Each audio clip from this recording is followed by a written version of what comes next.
If you're thinking about buying a machine or equipment, you may be asking the wrong question or worried about the wrong things. You shouldn't be asking how much does it cost.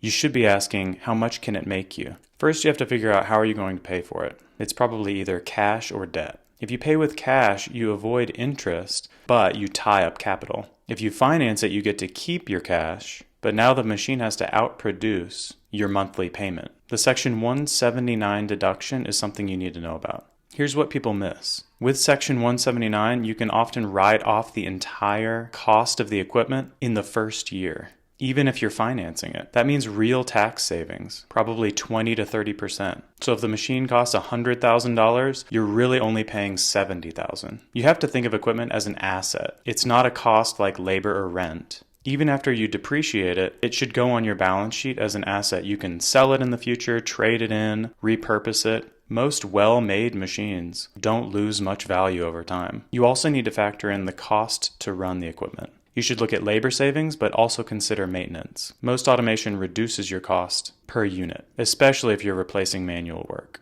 Profit and scalability is where it gets really interesting. If the machine increases your output and consistency, your margins will improve. And machines can scale, so you're buying the ability to grow without increasing your overhead. The last factor is your payoff period. You need to calculate how quickly will it pay itself off if everything remains the same. Is it 12 months, 18 months, 36 months? You'll need to know that. A 12 to 24 month payback period is typical for automation projects. Now I'm going to show you an example. Let's say you buy a $100,000 piece of equipment and finance it over 60 months at 7.5%. Your monthly payment is just over $2,000. And that doesn't even take into account the 179 deduction you'll get, which, let's say, conservatively, you get $21,000 back. You can use that $21,000 to make your monthly payments. If the equipment is doing what it normally takes 2 people to do, you still need to add in the cost to run it. So let's just say that's a part-time employee. That brings your total monthly cost for the first 5 years to $3,563. Then after 5 years, you don't have to make payments anymore. So your monthly cost drops back down to around $1,500. I'll share a link to the spreadsheet, but when we ran the numbers on the comparison between labor over 10 years and using equipment over that same 10-year period without increasing labor costs at all, which we know they're going to rise, but without even increasing that, the cost difference is huge. If you're using equipment, you'll spend a little over $300,000, but with labor over that 10-year period, you'll spend almost $750,000. That's a $436,000 difference. That's why people always regret not doing it earlier, and